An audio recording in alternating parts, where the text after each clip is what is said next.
bienvenue dans cette troisième vidéo consacrée à l'apprentissage du solfège. Aujourd'hui, je vous propose donc de voir l'organisation du rythme ternaire. Mais avant toute chose, je vous propose de vous abonner à ma chaîne YouTube. Et si cette vidéo vous a plu et vous a appris des choses, eh bien n'hésitez pas à la liker et à la partager. Aujourd'hui, on va donc voir, comme la dernière fois avec le binaire, on va voir les rythmes de base en ternaire. Alors, quand est-ce qu'on sait qu'on est en ternaire ou quand est-ce qu'on est en binaire?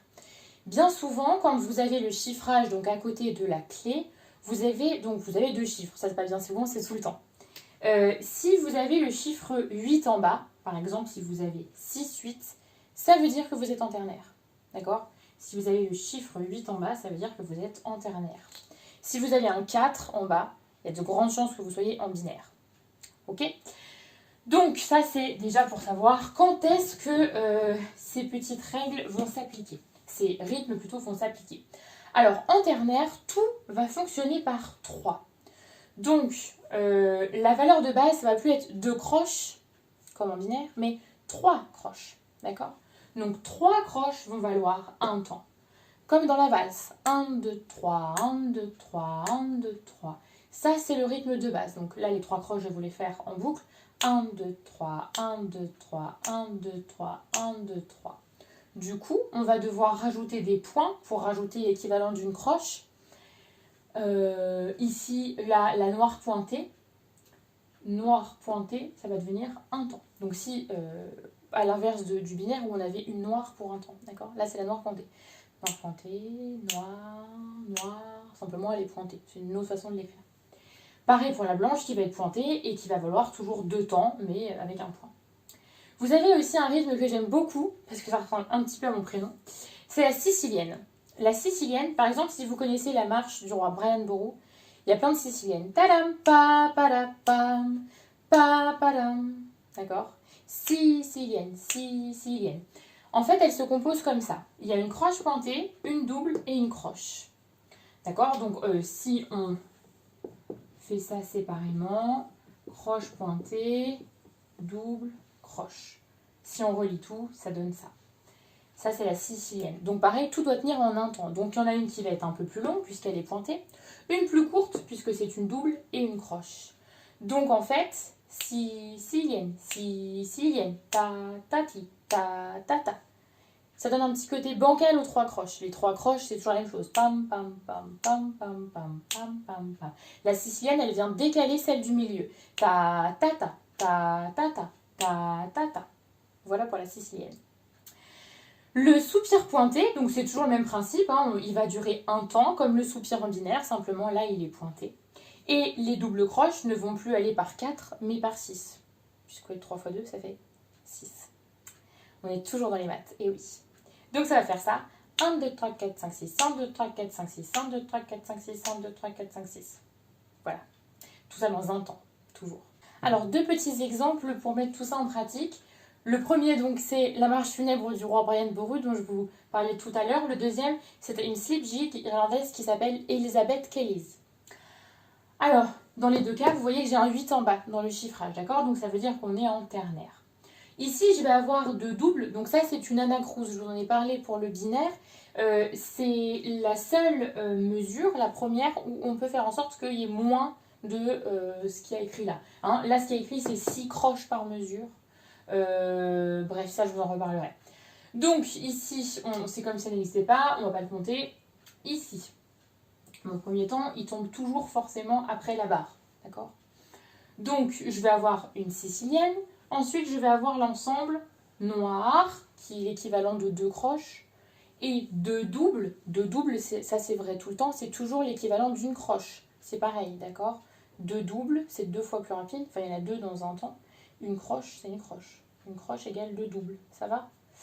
Donc ici, en fait, j'ai l'équivalent de 3 croches. 1, 2, 3. Donc, ça me fait un temps de ternaire. D'accord? Ici, j'ai encore une sicilienne et ici, j'ai une noire pointée. On avait vu que ça faisait un temps. Donc, si je fais ce qu'il y a écrit là, ça va faire mi, ré, do, si, la, la, mi, ré, do, si, la, la. Le mi, ré, c'est le début de la phrase. En fait, il est en décalé par rapport à la mesure. Donc, je le dis parce que c'est dans la mélodie. Ici, on va commencer à la sicilienne. Donc sicilienne, je vous rappelle, c'est la croche du milieu qui est décalée un petit peu vers la droite, si on imagine que le temps va de gauche à droite. Ça va faire do, si, la, ta, ta, ta. Ça, c'est le rythme de sicilienne. Do, si, la. Là, ça va valoir 2 croches. La. En fait, c'est comme si vous aviez un temps principal. Et dans votre temps principal, vous avez une petite décomposition de 3 croches. 1, 2, 3, 1, 2, 3, 1, 2, 3. Vous avez toujours les 3 croches en tête pour être sûr de toujours être en binaire. Parce qu'on a tellement l'habitude d'entendre des choses en binaire qu'on s'y replonge très facilement.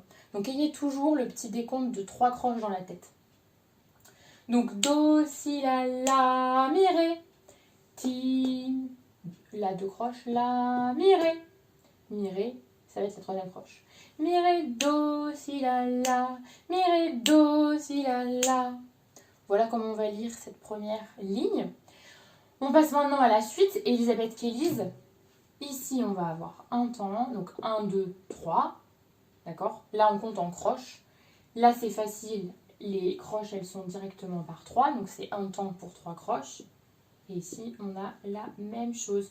Ici, noir croche, c'est un rythme qu'on va souvent retrouver. Ou croche noire, hein, c'est pareil. C'est juste dans 2 sens différents. Donc ici, si je me tue, je vais avoir noir qui vaut 2 croches et une croche. Et j'ai l'équivalent de 3 croches. 2 plus 1. La, la. La, la. D'accord? Ça vaut un seul gros temps ou 3 petits dans ma décomposition. Si je fais l'inverse, c'est-à-dire croche noire, c'est pareil, simplement. C'est ici que ça va durer. Petite décomposition, grande décomposition. La, la, la, la, la, la. Voilà. Donc, si je lis ce qu'il y a écrit, la, si, la, sol, mi, sol, mi, ré, mi, sol, la, si, la, sol, mi, sol, mi, ré, mi, sol. Sans respirer. Je vous rappelle hein, que quand il n'y a pas de soupir, la musique, elle continue normalement. Quand on chante, évidemment, on a besoin de respirer, mais normalement, ça ne s'arrête pas. Voilà pour le ternaire. Et voilà, vous savez maintenant comment lire du ternaire. C'est pas forcément ce qu'on trouve le plus, mais si vous faites par exemple de la musique celtique, vous allez en voir beaucoup, notamment dans les gigues, puisqu'elles sont écrites en ternaire, en 6/8 pour être précise. Voilà, si vous aimez bien les ballades, les choses comme ça, il y a beaucoup de choses en ternaire aussi.